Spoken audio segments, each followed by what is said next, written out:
What's up, YouTube? Just thought I'd do a little update video on the DirtyMax. Obviously, you can tell in the description I installed some track bars. And the reason why I went with the HSP is because they're bolt-on.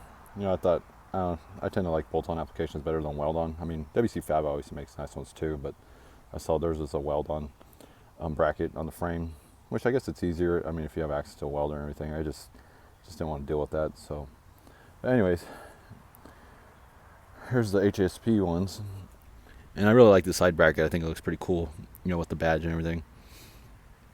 I went with the charcoal gray because obviously, if you already know, if you've seen my previous videos, I'm going with the charcoal gray theme on suspension components and under the hood and all piping and whatnot. So it's kind of keeping that theme going. So let me go around and show you guys the U-bolt brackets. So those are fabricated U-bolt brackets. Pretty clean, you know, look good. Nice welds and everything.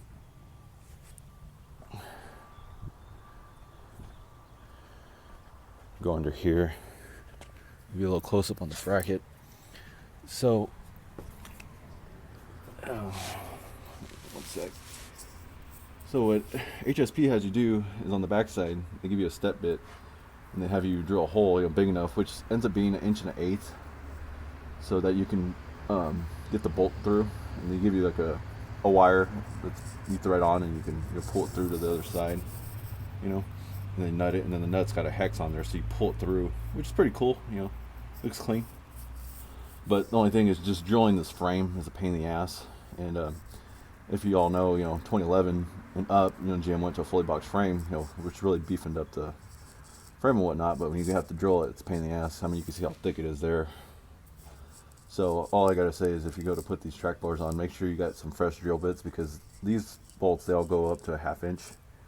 So, you know, just work your way up, you know, with regular bits, you know, start at maybe 1/8 and, you know, work your way up to 1/2. But, yeah, I mean, other than drilling the frame is a pain in the butt just because it's so thick, you know. I mean, once you get the holes drilled out, you know, pulling the bolts through, I mean, that's no big deal. And then, you know, obviously everything else is bolt-on. But yeah, so pretty much it, you know, driven the truck a little bit. I just put them on yesterday. I mean, the rear info is a lot more solid, you know, obviously no more axle wrap or nothing, so it's definitely a must. Especially, I mean, any guy that's, you know, if you deliver your truck and you got it turned up, you know, I mean, it's a good thing to have. So, you know, you don't have to worry about the pinion getting fucked up.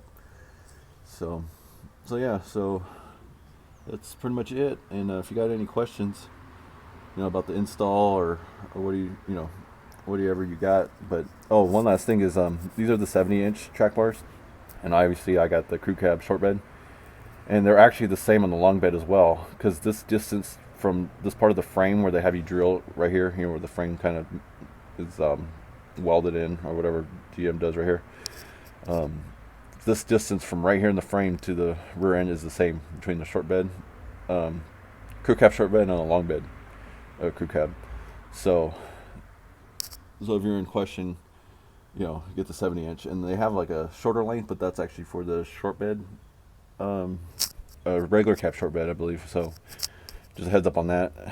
And but yeah, so pretty much that's it. And like I said, if you got any questions, just comment below, and remember to like and subscribe, and I'll keep videos coming as I do more mods to the truck. Thanks for watching.